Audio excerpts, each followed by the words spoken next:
I told my husband I refuse to have children in the US because the political climate terrifies me, so I gave him the ultimatum to move or remain child-free.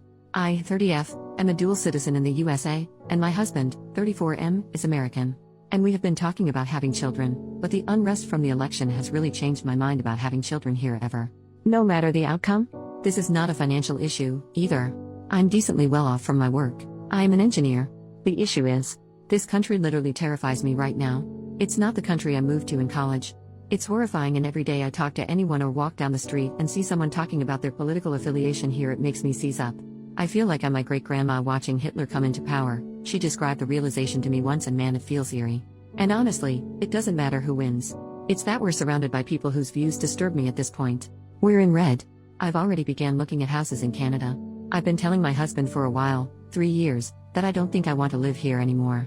But tonight I put my foot down and told him I don't want to have children here ever. It is honestly a deciding factor. I don't want to raise children here. I don't want to be here. I don't want to be pregnant here. He just kept asking, "Why are you being like this?" But I don't know how to explain it better. Update 5 days later. I don't know if this is worth an update. I do know this got bigger than I thought it would be. I don't think it put enough markers that could out me. Other than that, I'm a dual citizen in a red state, and I think a lot of dual citizens are likely thinking as I am. A day ago, I saw something that really kind of cemented my choice. A truck stopped next to me at a red light on my regular grocery route, and on the window it had painted, "Her body, my choice." I've never heard this line before. I don't know if it's some wave of insanity overtaking that side of America. I don't care. I don't even care if it was a sick joke. I was so shocked I thought I'd read it wrong and messaged my friend group. Where a friend then hours later messaged with a picture of that same truck parked elsewhere with the sign. I've decided to leave.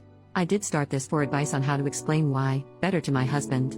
But I don't feel safe, so I'm going to start my moving preparations, and if we still haven't come to a conclusion by the time I am leaving, I guess we can try long distance, marriage counseling, if we still want to continue this.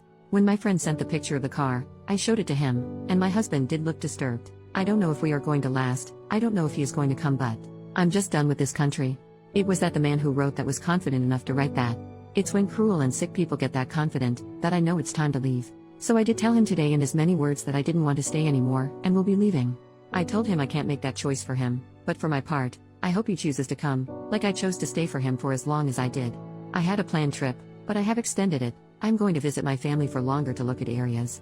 I'm sorry if this is not the update some people were hoping for, but with my grandmother's advice.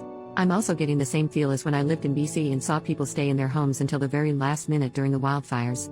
And they gained nothing from not leaving earlier. Nothing. Not sure when I'll update again, but I hope everyone is safe out there. Relevant comment: it's not one pickup. It's not one idiot. The man driving the truck probably doesn't own a reprographics company. What that means is that there is a business out there who not only manufactured the sticker but has a market to sell it. That sticker represents a cluster of decisions and choices that led to the sticker being seen in her own town. The message doesn't exist in a vacuum. It's merely the first physical manifestation of an idea that has been disseminated. A meme in the wild. That's what dangerous ideas do. They spread, and this one is a vile idea that's spreading. Ob has an avenue to leave, and I don't blame her.